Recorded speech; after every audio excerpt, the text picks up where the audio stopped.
Assalamualaikum warahmatullahi wabarakatuh. Innal hamdalillah nahmaduhu wa nasta'inuhu wa nastaghfiruh wa na'udzu billahi min syururi anfusina wa min sayyiati a'malina. May yahdihillahu fala mudhillalah wa may yudlil fala hadiyalah.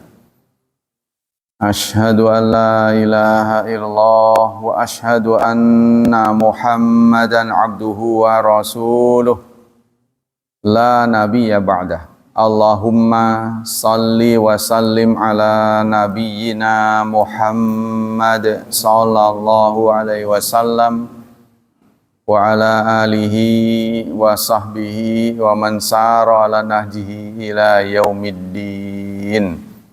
Amma ba'd. Ayo ikhwah, kita lanjutkan kajian akhlak masih tentang al-kizbun, yaitu berdusta. Kali ini adalah ayat-ayat atau dalil-dalil tentang tercelaknya sikap berdusta. Allah Subhanahu wa taala berfirman dalam surat 16 An-Nahl ayat 105. A'udzu billahi minasy syaithanir rajim. Bismillahirrahmanirrahim. Innama yaftaril kadhiba alladzina la yu'minuna bi ayatillahi wa ulaika humul kadzibun. Sungguh orang yang mengada-ada dusta, yaftari, mengada-ada al-kadhiba, dusta, ya, hanya dilakukan oleh alladzina la yu'minuna bi ayatillah, orang-orang yang tidak beriman kepada Allah, kepada ayat-ayat Allah. Jadi mengada-ada dusta itu hanya layak dilakukan oleh orang yang tidak beriman. Ya, orang beriman mah enggak layak. Wa ulaika, mereka itu humul kadzibun, adalah para pendusta. Mengada-ada dusta. Kemudian dalam surat Al-Jathiyah surat ke-45 ya. Ayat 7.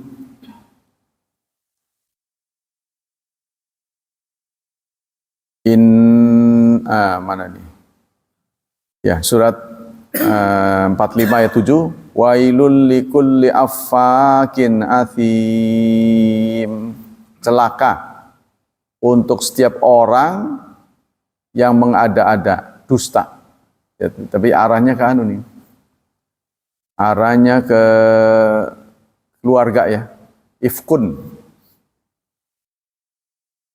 Jadi melakukan fitnah.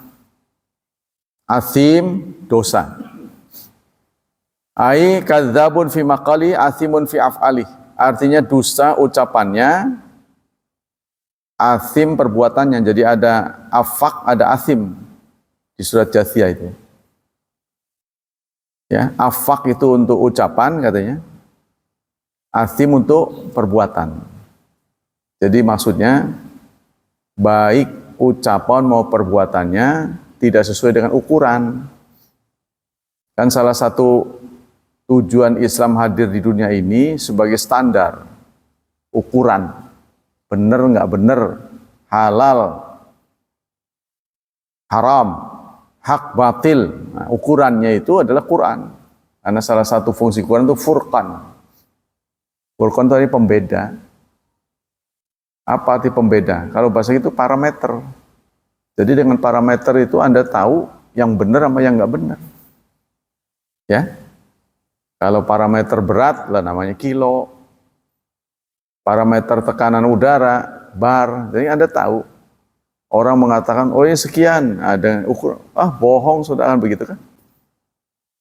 Nah, tapi kalau ukuran sosial kita apa? Benar nggak benar? Ya Islam. Yang benar Islam, yang nggak benar bukan Islam. Jadi sebenar-benarnya orang, itu bahasa kasarnya, kalau dia nggak Islam, belum benar. Kan kita suka jumpai itu, ya, orang memuji-muji ajaran Islam. Ya di Indonesia juga ada, suka diundang ke pesantren, suka diundang ke seminar-seminar, bicara tentang Islam. Tapi orangnya bukan Islam. Kan Islam ini kan benar. Ya, orang menyampaikan kebenaran tapi bukan benar, bukan orang benar. Dia kan jadi nggak benar. Kata benar diulang-ulang bingung. Membicarakan kebenaran oleh orang yang nggak benar, dia kan nggak benar. Jadi bahasa kasarnya gitu. Ya, sehebat-hebatnya orang membicarakan Islam, tapi kalau dia nggak Islam itu nggak benar. Kan ada contohnya kan, ngomong ini, ngomong itu, ditanggap ke pesantren, organisasi Islam juga ngundang, tapi orangnya nggak Islam. Itu kita tinggal tembak aja, kenapa? Kalau Anda mengakui Islam itu benar, Anda sendiri nggak Islam. Kan gitu. Nah, tokoh-tokoh dari Barat, ahli bedah Perancis itu pernah meneliti ayat-ayat, tapi di ujung penelitiannya dia Muslim. Nah, justru dia kagum dengan ayat-ayat, terus dibanding-bandingkan tuh, ya. Dia sampai pada kesimpulan, nggak mungkin ini dikarang oleh manusia biasa. Sehebat apapun karya-karya, dia teliti, sepi dari kepentingan, pokoknya dia teliti aja. Nggak mungkin. Antara lain begini, dia memeriksa ayat, kullama nadijat juluduhum baddalnaha ghairaha, baddalna juludan ghairaha. Setiap kulit gosong kena api, kami ganti dengan kulit yang baru. Liyadzuqul adzab, supaya ia merasakan siksa yang hebat. Hebatnya siksaan. Nah, di dunia kedokteran, kulit ari itu kalau terkelupas sakit sekali. Tapi kalau udah ke dalam malah enggak. Tidak mungkin seorang Muhammad yang hidup ribuan tahun yang lalu memahami hal ini. Memahami soal begitu kalau bukan wahyu. Maka itu berkesimpulan, oh ini benar. Nah, sama dengan itu. Kenapa bohong ini sangat dicela? Ya karena tadi merusak standar, merusak ukuran. Ya, bayangkan kalau ukuran sudah dirusak, besi pun jadi namanya banci kan? Besi banci. Ya kan? Tapi kadang-kadang yang benar itu harus mengalami nasib yang kurang beruntung. KS yang memproduksi besi benar, tapi begitu nasibnya, ya kan? Yang laku di pasaran mah yang banci-banci itu. Ya kan? Itulah dunia, saudara. Dunia begitu. Ya, KS terkenal dengan produksi hebatnya. Bajanya itu ya artinya kalau ngomong 7 ya 7, 6 ya 6, jujur itu. Tapi yang nggak laku itu. Di pasaran kalah dengan yang bohong itu. Ya bukan besi saja, orang juga begitu, yang benar mah nggak laku. Karena kadang-kadang jujur itu menyakitkan, jujur ajur lah bahasa sini. Wong jujur ajur. Tuh. Kalau ngetuk, kalau nggak ngetuk sakit perut. Itu begitu. Saya pernah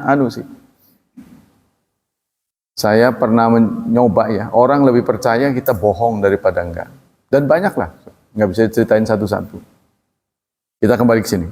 Ay kadzabun fi maqali. Jadi dalam surat Al-Jathiyah ayat 7 ada kata afak asim. Ya, itu kebohongan. Afak itu dalam bentuk ucapan. Asim kebohongan dalam bentuk perbuatan. Disuruh begini dia begitu, itu namanya dosa. Contohnya disuruh sholat, nggak sholat kan dosa. Ya kan? Disuruh sholat tapi nggak sholat kan dosa. Disuruh A, dia mengatakan B. Kalau dalam bentuk ucapan itu namanya afak. Kalau dalam bentuk perbuatan namanya athim. Tuh. Ada lagi ayat tentang khomer kan. Yas'alunaka 'anil khomri wal maisir. Mereka bertanya tentang khomer dan maisir. Qul, jawablah, fihima ismun kabir. Pada khomer ada ismun kabir. Perbuatan yang tercela. Wa manafi' dan manfaat-manfaat. Nggak tanggung-tanggung. Allah menyebutkan dengan manafi'. Manafi' itu bentuk jama dari manfaat. Manfaatnya banyak. Berjualan khomer, berjudi, manfaatnya banyak. Ya. Tapi wa ismuhuma, dosanya lebih besar daripada manfaatnya. Dengan orang berjualan khomer, dia bisa memproduksi, laku, penjualnya laku, produsennya laku. Allah tidak menafikan manfaat, banyak, tapi madaratnya lebih besar. Sehingga ini menjadi ukuran. Apa saja yang madaratnya lebih besar, itu hukumnya setara dengan khomer. Kemudian, dalam surat Jasiyah tadi, ayat 10, min waraihim jahannam, di balik mereka ada jahanam. Tuh, nanti balasannya ya. Kan tadi ayat 7, ayat 10-nya min waraihim jahannam. Nah, kesudahan mereka adalah jahanam. Di belakang mereka. Kemudian dalam surat Asy-Syu'ara, surat keberapa? 26. Ayat 201, 221, 223. 221 sampai 223. Hal unabbi'ukum ala man tanazzalus syayatin. Maukah aku tunjukkan, aku beritahu kalian orang yang kesetanan, ya, setan itu mampir ke dia, tanazul, tanazzalu ala kulli affaq. Setan itu mampir kepada orang afak, pendusta-pendusta, asim yang berbuat dosa. Yulku nasam'a, mereka menyebar-nyebarkan, menyampaikan berita. Wa aktsaruhum kadzibun, dan kebanyakan mereka berdusta. Ya, ini ayat-ayatnya dan banyak lagi. Kayaknya kemarin sudah dibahas ya ayatnya. Kemudian sekarang hadis. An Abi Hurairah, dari Abi Hurairah, anin Nabi, dari Nabi. Anin Nabi sallallahu alaihi wasallam qala, Nabi bersabda, ayatul munafiq salasah. Ayat munafik, hipokrit, ada 3. Ayat munafik ya. Artinya orang yang luar dalamnya berbeda. Casing sama mesinnya beda. Bayangkan Anda kecewa nggak? Pengen beli suatu brand ya, benda mereknya R contohnya. Tapi begitu Anda periksa, casingnya mah ya R, dalamnya bukan, kan kecewa Anda. Nah, kalau orang hidup seperti itu, munafik. Ada 3 katanya. Idza haddatsa kadzdzaba, kalau ngomong bohong. Kalau ngomong bohong, kalau nggak bohong sakit perut. Wa idza wa'ada akhlafa, kalau janji dusta. Janji tidak menepati. Wa idza tumina khana, kalau diamanati khianat. Ya, ini ciri orang munafik. Yang ngomongnya mah benar gitu kan, giliran dilihat ya, memberikan pernyataan yang berbeda dengan kenyataan. Nah, itu namanya munafik. Kalau janji tidak menepati. Tapi itu butuh waktu panjang ya. Kalau sudah terus begitu seperti yang Allah firmankan, bal ron ala qulubihim ma kanu yaksibun. Apa yang mereka buat, apa yang mereka perbuat nanti akan menimbulkan noda dalam hati. Ya, sama dengan cermin. Cermin yang bermasalah itu kan kalau banyak nodanya itu, banyak titik-titiknya. Sehingga orang yang ngaca mukanya jadi jelek. Sebenarnya kacanya yang jelek. Nah itu, hati kita itu akan banyak noda kalau kita sering melakukan perbuatan-perbuatan yang tidak benar. Jadi kalau udah terbiasa dusta gitu loh, itu udah dianggap biasa. Ya. Seperti mengurat akar loh. Nah, ya kalau di Indonesia ini masih yang menjadi masalah korupsi. Korupsi merajalela sehingga sebenarnya itu merusak tatanan, merusak ukuran. Contohnya bikin jalan, besteknya harusnya 10 sak semen dikurangi. Kan bohong sebenarnya. Aslinya kan bohong kan? Aturan bisa kepake 2 tahun, tapi baru berapa bulan ambles lagi. Kayaknya proyek kata orang bilang, proyek. Deket akhir tahun aja pasti jalanan dirusak. Ya udah tahu tuh, nanti dapat lagi. Sengaja dibuat nggak awet. Nah, perbuatan-perbuatan begini memang nggak bisa terus-menerus. Yang jadi korban tuh rakyat. Seharusnya ya. Tapi kayaknya sudah dari yang atas sampai yang ke bawah itu mendarah daging. Susah jadi. Iya, sistematis. Jadi memang harus ada kekuatan besar. Ada kekuatan besar tuh yang bisa merubahnya. Kita lanjut.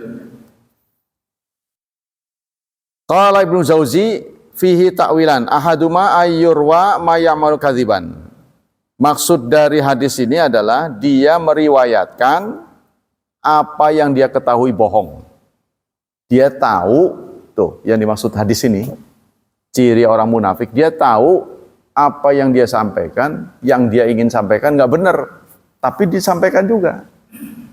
Ya, bukan begini loh, bukan dia nggak tahu, ya artinya boleh jadi dia mendapat posting dari orang, dia belum tahu salah benar. Ya, bukan dalam maksud tidak masuk pada hadis ini. Yang dimaksud hadis ini berbohong adalah dia tahu kabar ini nggak benar, tapi disampaikan juga. Gitu. Lain hal kalau dia nggak tahu, saya nggak tahu salah benar, tapi tak sampaikan saking gembiranya, kepengen ganjaran dia. Makin banyak orang saya tolong itu dengan diberi info. Itu kan? Nah, padahal belum dicek salah benernya. Nah, itu bukan termasuk ancaman dari hadis ini. Hadis ini mengancam orang yang tahu berita yang ingin dia sampaikan salah, disampaikan juga. Tanpa memberitahu salah gitu loh. Ya. Tapi kalau dia tahu berita ini salah, lalu dia sampaikan bahwa ini salah, itu bukan. Sama dengan begini, hadis dhaif, hadis palsu. Boleh nggak diajarkan kepada orang? Boleh, dengan catatan diberitahu bahwa ini hadis palsu, jangan dipakai. Ceritain boleh. Itu loh. Yang nggak boleh adalah hadis yang nggak benar dia sampaikan benar. Berdasarkan hadis sahih, padahal bukan sahih. Tuh. Atau yang belum dia teliti, belum dikonfirmasi. Ya kalau dia nggak ngerti, sekarang sudah ada aplikasinya sebenarnya yang menolong dia, banyak. Tapi jangan satu, sehingga bisa menjadi pembanding. Nah, kita lanjut. Jadi orang modern sekarang nggak mau dibohongi terus-menerus, makanya buku-buku produksi sekarang ada catatan kakinya. Ya, ini riwayat ini, riwayat ini. Fahuwa ahadul kadzabin.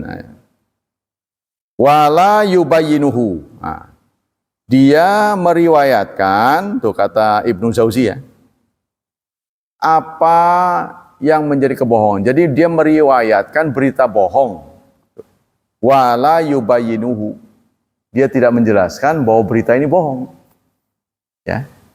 Dia ceritain yang bohong sebagai benar. Bukan menceritakan bahwa ini bohong gitu. Bukan. Ya, dia tahu bahwa itu bohong disampaikan dengan benar. Nah, itu namanya ahadul kadzabin, salah satu pendusta. Itu yang dimaksud hadis ini.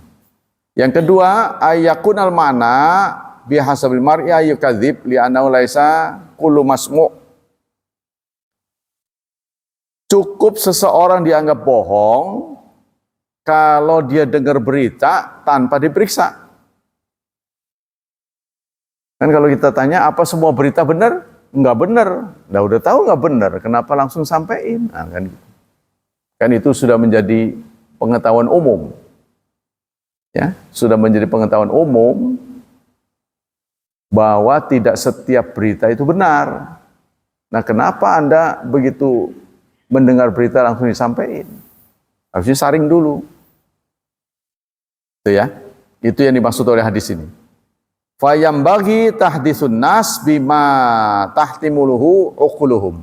Maka seyogyanya kita memposting berita setelah kita konfirmasi. Jangan main oper aja. Coba kalau menyangkut alamat salah. Wah, bisa salah kirim itu. Ya kan? Harus periksa dulu. Wa an Tsabit bin Dhahak. Dari Tsabit bin Dhahak radhiyallahu anin Nabi, dari Nabi, man halafa bi millati ghairi Islam kadziban muta'ammidan fa huwa kama qala. Barang siapa yang bersumpah dengan agama selain Islam secara dusta dan sengaja, fa huwa kama qala, maka ia seperti yang ia katakan. Tuh. Jadi maksudnya menjadi bukan muslim. Ya, wa man qatala nafsahu bihadidatin udziba bima biha fin nari jahannam. Barang siapa yang bunuh diri dengan benda tajam, maka dia akan disiksa dengan benda itu. Tuh, balasan dari Allah ya. Kalau orang naudzubillah melakukan bunuh diri, nanti disiksa oleh Allah, dirinya membunuh diri. Nah, nanti di sana. Disiksa Allah, dia bunuh sendiri gitu. Nanti dipulihkan lagi, bunuh lagi, pulihkan, bunuh lagi. Terus-terusan nanti di akhirat. Bunuh diri adalah perbuatan yang dilarang. Wa manal hadis an-nahyu anil halaf bima halafa bi min dzalika. Makna hadis ini adalah larangan bersumpah ya dengan isi dari larangan itu, wa jazru anhu. Wa taqdir kalam man halafa bimillatin ghairil Islam kadziban muta'ammidan fa huwa kama qala fa huwa yani kadzibun haqqan. Barang siapa yang bersumpah dengan agama bukan Islam, maka dia sudah berdusta. Wong dia orang Islam bersumpahnya bukan dengan Islam. Ya. Seperti apa yang dia katakan, dia adalah berdusta. Li'anna hina halafa bidzalika dzanna anna itsmal kizbi wasmihi sakitani anhu. Karena waktu dia sumpah dia mengira dosa berdusta dan namanya itu gugur dari dia. Ya, jadi dia bersumpah. Jadi ada begini. Dalam sebuah hadis itu ada begini, lebih baik kita ngomong bohong tapi bersumpah dengan nama Allah daripada ngomong benar tapi bersumpah bukan dengan Allah. Itu katanya begitu. Kenapa nih? Sebab kalau kita bohong itu dosa syariat. Tapi kalau bersumpah tidak dengan nama Allah itu dosa akidah. Akidah itu lebih parah. Jadi kita bersumpah dengan nama Allah tapi isinya bohong. Itu lebih baik contohnya daripada kita berbohong demi nama Yesus tapi isinya benar. Gitu. Ya, jadi itu musyrik kategorinya. Jadi musyrik dosa akidah mengalahkan dosa syariat. Makanya satu-satunya penghalang orang masuk surga itu adalah musyrik. Dosa tidak menjadi penghalang, cuma menjadi apa itu? Pelambat. Melambatkan saja, bukan penghalang. Satu-satunya dosa yang menghalangi orang masuk surga itu musyrik. Sementara dosa lain yang bukan musyrik itu memperlambat, bikin lama gitu. Aturan cepat dia lama. Karena dibersihin dulu. Ya, karena menurut manhaj as-sunnah wal jamaah, sepanjang tidak musyrik, kapanpun waktunya muslim akan masuk Islam, akan masuk surga. Wa an Abi Muhammad Al-Hasan bin Ali bin Abi Thalib radhiyallahu anhuma qala hafidtu min Rasulillah sallallahu alaihi wasallam. Kata Abi Muhammad Hasan bin Ali ya bin Abi Thalib, dia berkata, aku menghafal dari Rasulullah sallallahu alaihi wasallam hadis da' ma yuribuka, tinggalkan apa yang meragukanmu, ila ma la yuribuka, ya, beralih kepada yang tidak meragukan. Yang ragu tinggalkan. Fa inna sidqa tuma'ninatun, karena kejujuran adalah ketenangan. Wal kizba ribatun, sementara dusta menimbulkan keraguan. Ya, dalam hal apapun, kalau kita menghadapi berita ragu, tinggalkan. Jangan diambil kebijakan. Ya, contohnya ada orang yang promosi begini. Ragu nih, dilihat dari gelagatnya kayaknya nggak meyakinkan. Jangan ikuti. Sebab ragu itu sudah tanda dari Allah, ada yang nggak beres. Kita kadang-kadang contohnya ragu, kita lanjutin aja. Ya, dalam hal apa saja, kalau ragu kita tinggalkan. Kita harus berani mengambil tindakan. Qala Ibnu Rajab yushiru ila annahu la yanbaghi i'timad ala kulli qawli ila qawli kulli qail. Hadis ini memberi inspirasi kepada kita, jangan percaya kepada semua omongan. Ya. Jangan semua omongan itu kita telan. Harus diperiksa dulu, disaring. Kama qala fi haditsin Wabisah. Dalam sebuah hadis yang disampaikan oleh Wabisah, wa in aftakan nasu wa aftauka, meskipun orang-orang memberi fatwa kepada Anda begitu, meskipun orang memberi fatwa sesuatu, tapi kalau kita ragu, jangan lakukan. Ya, jadi harus mengutamakan keyakinan kita. Sama dengan ini nih, kalau kita berkendara direcokin oleh penumpang, belok Pak, belok. Dan kita ragu mengambil estimasi itu. Ada kendaraan di depannya, waduh, kalau saya ke sini takutnya dia melencong ke sini. Kiri aja Pak, kiri. Bener aja kejadian. Ya. Makanya kita tidak boleh intervensi. Kalau tidak kebangetan intervensi, jangan intervensi. Kadang penumpang intervensi. Jadi memang yang menjalankan supir satu orang, tapi pengendalinya banyak orang. Itu jangan. Bahaya. Kecuali udah keliwatan, kebut-kebutan contohnya. Ya, sama sepanjang dia pada relnya, kita diamin aja. Ya, memang gaya orang itu beda-beda. Ada yang ngebut, ada yang pelan. Kita biarin aja. Wa min huna kanal uqala fi ahdin Nabi sallallahu alaihi wasallam idza sami'u kalamahu wa ma yad'u ilaihi arafu anna sadiq. Karena itulah orang-orang yang menggunakan akal, sahabat-sahabat ya, yang berakal sehat di zaman Nabi, jika mereka mendengar kalam Rasulullah wa ma yad'u ilaihi, dan apa yang didakwahkannya, arafu annahu sadiq, maka mereka yakin itu benar. Itu kalau mereka dengar sendiri. Ya. Jadi sahabat itu kalau dengar dari Rasulullah, mereka tidak ada keraguan, pasti benar. Ya contoh-contohnya ada berita tentang Isra Mi'raj kan. Yang kalau menurut kita kan supra rasional, di atas kemampuan akal.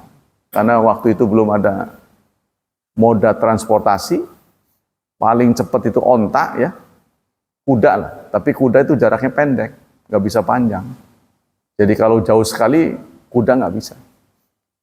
Makanya ada termin-termin, pos namanya. Ya, setiap 15 kilo, kuda itu harus minum. Makanya Anda lihat tuh, dokar-dokar yang di Jogja itu, yang dokar tahu kan? Delman. Pasti di bawahnya ada airnya. Dia. Begitu menurunkan penumpang, turis ya, melancong jelanja, ya, kasih makan dulu si kuda nih. Tapi kalau onta bisa nggak makan minum panjang dia.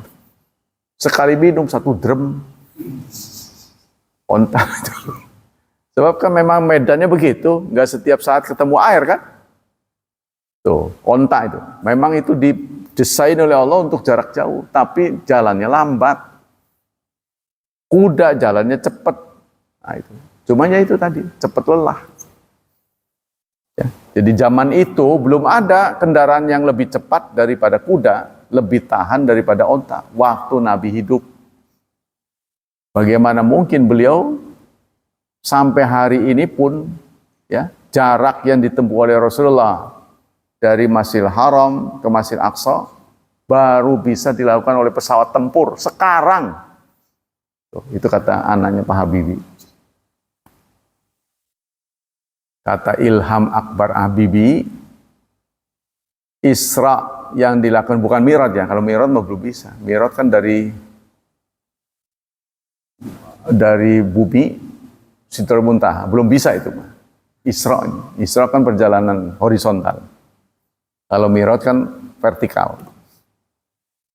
Sampai hari ini pun baru bisa dilakukan oleh pesawat tempur. Bayangin itu. Belum bisa pakai bus sekalipun belum bisa. Waktunya cepat sekali. Nah, pendapat-pendapat ulama sekarang. Pendapat-pendapat salaf dan ulama tentang bohong. Qala Umar bin Khattab, berkata Umar bin Khattab, la ayyadha'ani as-sidqu wa qalama yad'u ahabu ilayya min an yarfa'ini kizbu wa qalama yaf'al. Sungguh dengan jujur aku menjadi rendah. Ya, jadi kejujuran itu membuat aku rendah. Itu lebih baik bagiku daripada bohong membuat saya tinggi. Ya, dengan bohong kita ditinggikan orang. Tapi dengan jujur kita direndahkan orang. Ya. Maksudnya dengan jujur Anda kurang mujur. Jujur tapi kurang mujur itu lebih baik daripada bohong tapi mujur. Dengan bohong kita selamat, dengan bohong kita lulus. Nah itu menurut Umar bin Khattab lebih baik jujur. Ya kita tahulah dalam kehidupan sehari-hari orang jujur mah kurang mujur. Ya, kalau jujur itu ajur katanya. Tuh, kurang mujur. Wa qala Abdullah bin Mas'ud, adzamul khataya al-kizbu. Kata Abdullah bin Mas'ud, sebesar-besar kesalahan itu adalah dusta. Wa man ya'afa ya'afallahu anhu. Barang siapa yang terpelihara dari dusta, maka Allah akan menjaganya. Ya, kata Ibnu Mas'ud, sebesar-besar dosa adalah dusta. Karena itu merusak ukuran. Dusta merusak ukuran. Kalau di timbangan namanya mutaffifin kan. Berarti kan bohong dalam timbangan. Tuh. Jadi bohong ini di berbagai segmen namanya beda-beda. Ya, kalau di timbangan namanya mutaffif. Karena ada ayat mutaffifin. bentuk jamak ya. Katanya sekilo, tapi bukan sekilo. Ditimbang. Begitu ditimbang, tuh kan bukan sekilo. Ya wajar lah, itu menganggap wajar. Bukan dibenerin, wajar.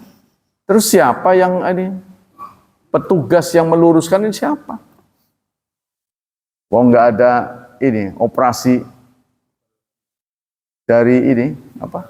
Ya, meteorologi tidak pernah turun ke pasar, nggak pernah ke toko-toko meriksa kiloannya bener nggak itu, meterannya bener nggak?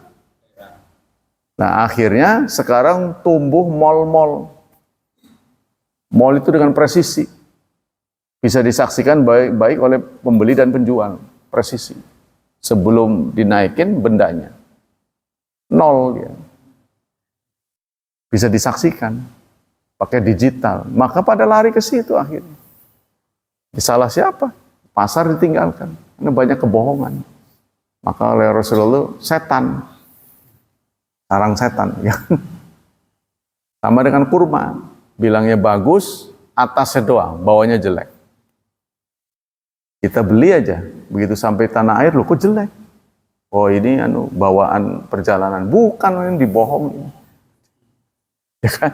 Kita nggak periksa sampai ke dalam. Nah itulah pendapat-pendapat ulama, masih banyak ini. Ya, singkatnya dusta itu merupakan perbuatan tercela. Mengapa dusta kurang mendapat tempat dalam ajaran Islam? Karena merusak tatanan, merusak parameter, merusak ukuran. Yang ukurannya mestinya sekilo, dia ngomong sekilo sekian. 0,9 dia bilang sekilo. Itu merusak ukuran. Kita lanjutkan dengan hadis. Bismillahirrahmanirrahim. Ini diambil dari indeks hadis ya.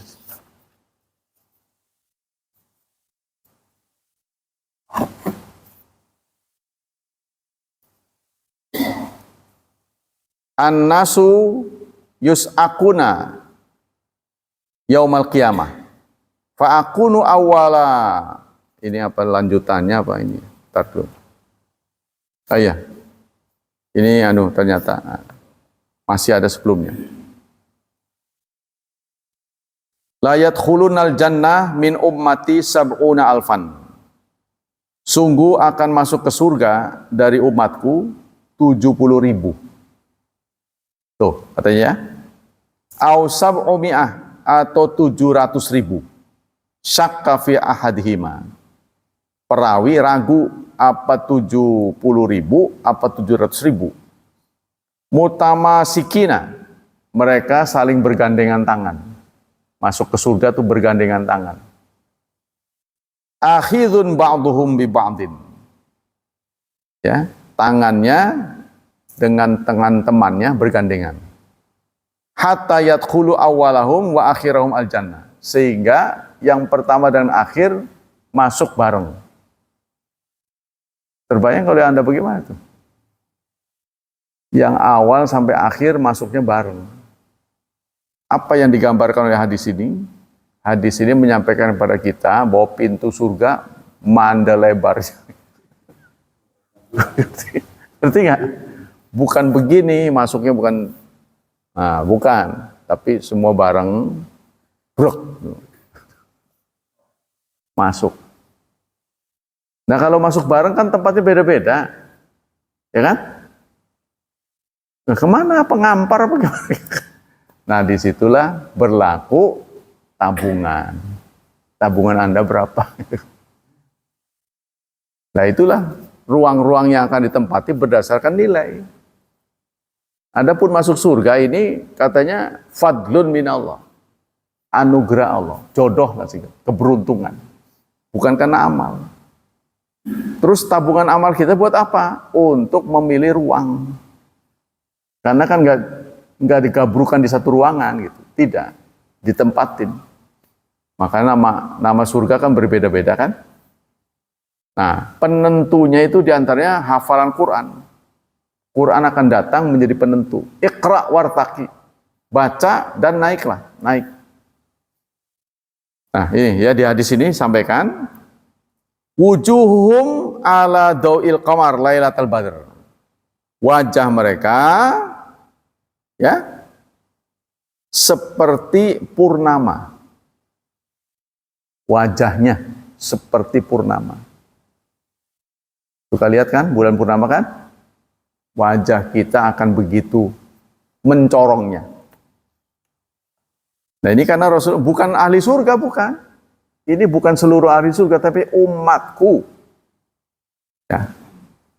Jadi akan masuk ke surga umatku. Jadi bukan umat seluruhnya, bukan. Umat Nabi Muhammad. Ya. Nanti mereka akan masuk surga. Wajahnya mencorong. Murub, kata. Bukan murub kebakar, bukan. Menyala, ya kan. Maksudnya tubuh, kenapa mencorong? Karena mereka wudu, anggota wudunya itu. Nanti seperti itu sinarnya tuh. Ya seperti yang neon beginilah. Memancarkan cahaya, bukan apa? Bukan memantul, bukan. Kalau bulan kan memantul. Ini mengeluarkan cahaya, bercahaya. Kalau memantul kan di sini ada sinar aslinya, dia akan pantulan. Ini membuat cahaya. Seperti, tapi cahaya tidak menyilaukan seperti matahari. Ini cahayanya bisa dinikmati, yaitu cahaya bulan purnama. Indah banget. Pada masuk, terang-terangnya gitu. Ya. Mungkin yang jarang wudhu mah ya lowbat ya, ketap-ketip. Hati-hati ya. Harus banyak wudhu. Ya. La yadkhulul jannah min ummati sab'un aw sab'ina, sama hadisnya. Ma min abdin yahkumu bainan nas ila ja yaumil qiyamah wa malakun akhidhu biqafahu.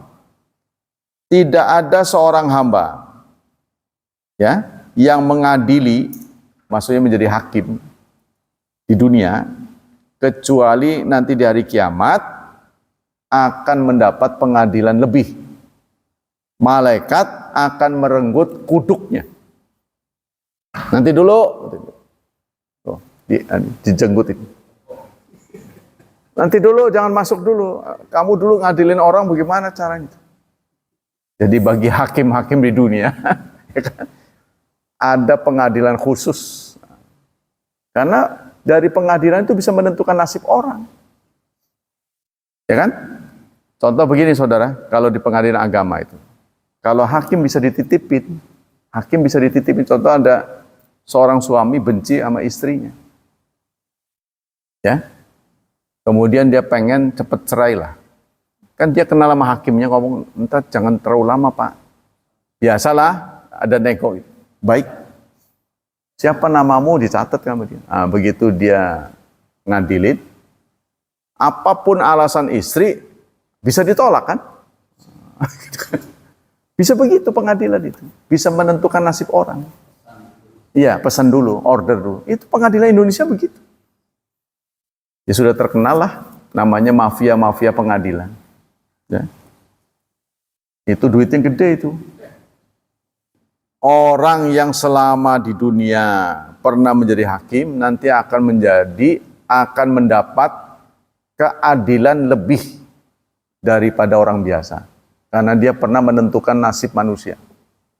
Yang sebenarnya boleh jadi salah suami, tapi karena dia mendapat request, ya, dia salahkan istrinya.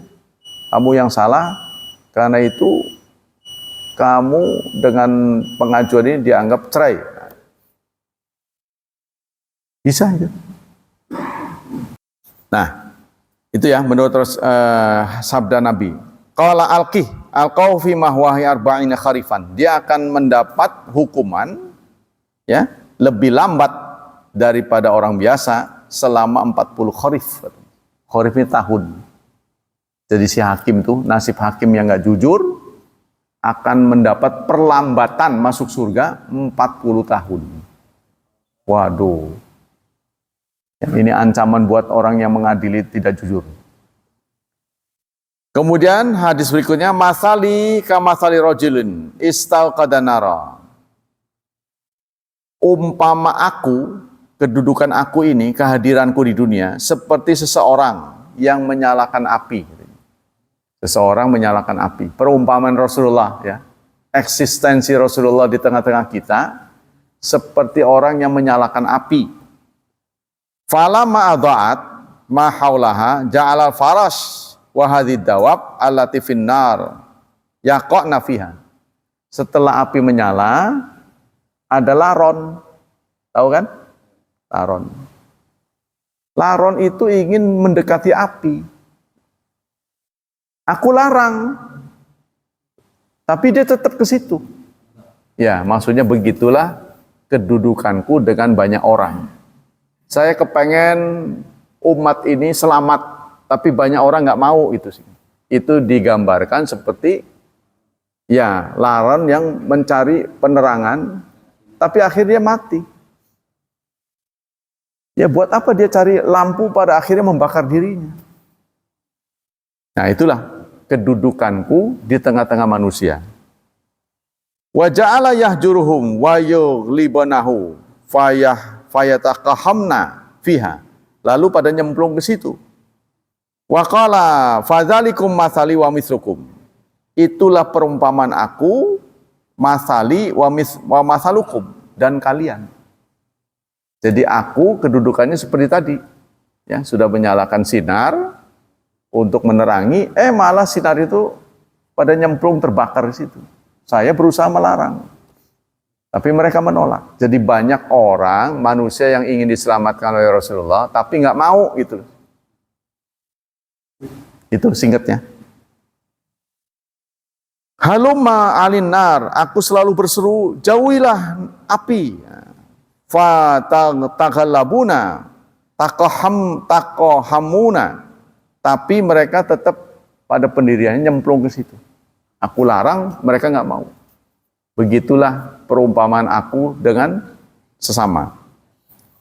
Hadis yang lain sama kayak gitu ya. Kemudian hadis berikutnya, an-nasu yas'akuna yaumal qiyamah. Seluruh manusia akan pingsan di hari kiamat. Akan mati. Fa'akunu awwalu man yufiq. Maka aku adalah orang pertama yang sadar. Jadi setelah kiamat besar, ya, ini kenapa kalau saudara amati kenapa ini anjlok ya, temanya? Ini memang berdasarkan indeks. Jadi ini Kapita Selekta, jadi nggak urut ya. Ini berdasarkan Jadi tadi kan berita itu, sekarang berita kiamat.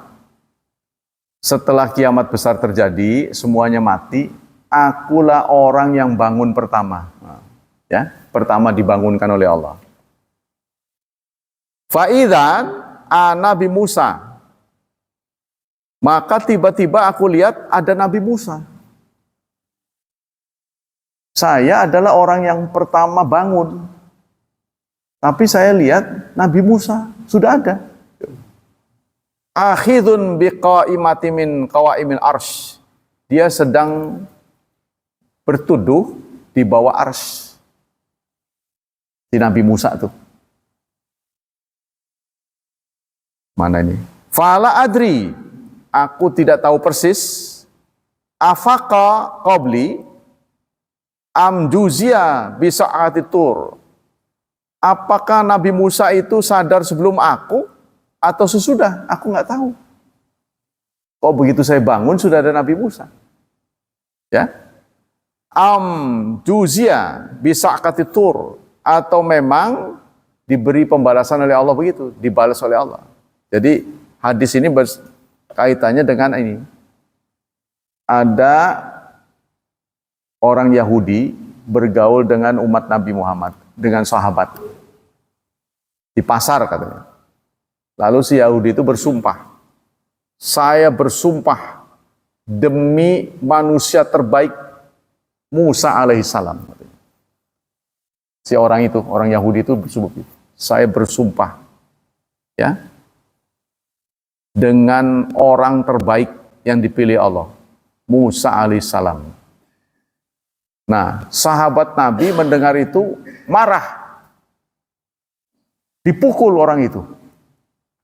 Ya karena ini kecemburuan sahabat luar biasa ya. Begitu Nabi kita itu dijatuhkan, dia langsung karena dia sumpahnya itu dengan orang terbaik Musa.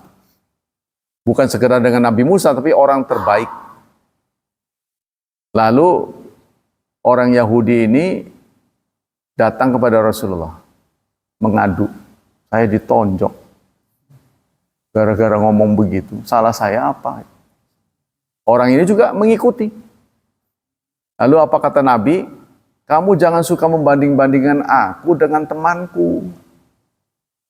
Ya. Jadi Nabi Muhammad mengatakan, jangan dibanding-bandingin, jangan mengunggul-unggulkan aku. Sebab saat memang aku ditakdirkan sebagai orang yang pertama kali bangun setelah kiamat. Tapi begitu saya bangun, Nabi Musa sudah ada. Ini artinya apakah Nabi Musa itu duluan apa belakangan saya nggak tahu. Yang jelas saya mendapat informasi saya yang pertama kali bangun. Nah berarti kan Nabi Musa mendapat penghargaan dari Allah. Saya lihat dia ada di bawah ars. Tuh artinya jangan sembarangan menganggap Musa nggak berharga gitu kan. Juga jangan menjatuhkan aku dengan mengatakan paling. Nah itu kan kata paling. Saya bersumpah dengan Nabi yang terbaik itu, jangan ngomong begitu. Jangan suka ngebanding-bandingkan di antaranya. Jadi para ahli hadis mengatakan ucapan Nabi ini bentuk tawadhu. Ya, padahal Rasulullah sudah mengatakan ya, beliau adalah manusia terbaik dalam berbagai ajaran. Jadi Rasulullah menyampaikan itu bukan untuk sombong, bukan. Serba salah sih ya. Sehingga Rasulullah kadang-kadang mengatakan wala fakhra.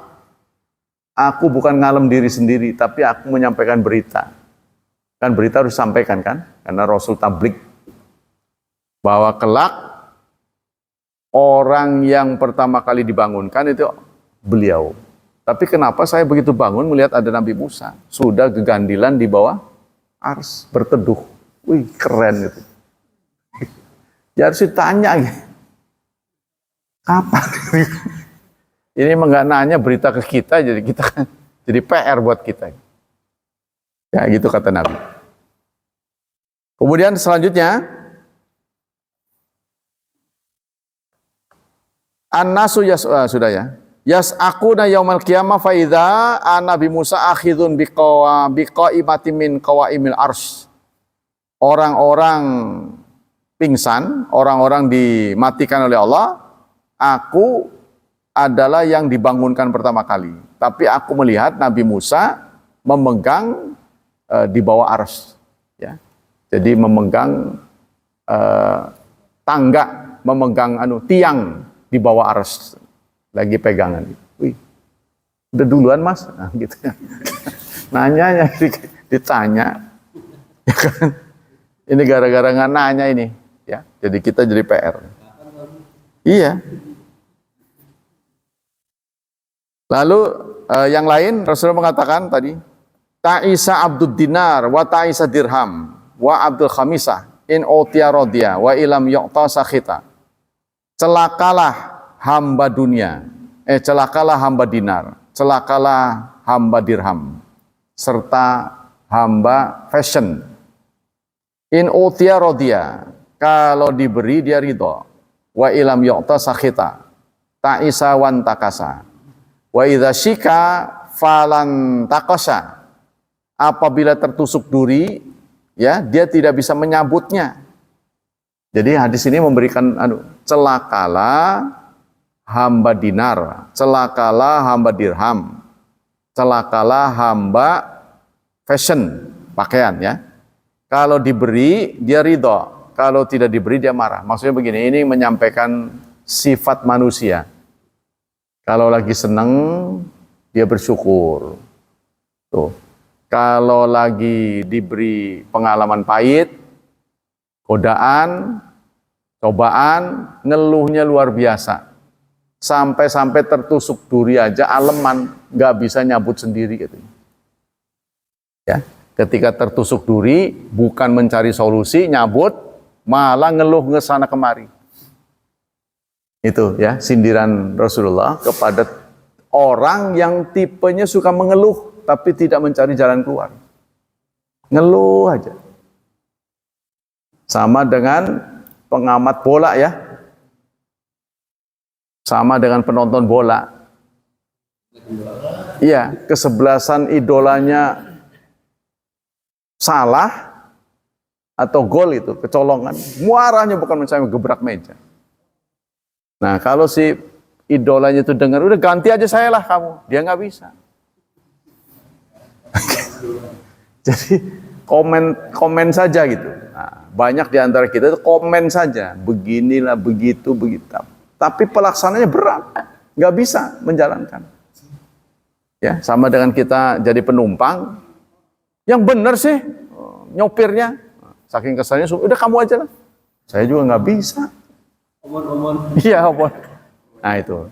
Jadi hadis ini menyindir sikap kita yang suka memberi komentar tanpa bisa menjadi pelaku.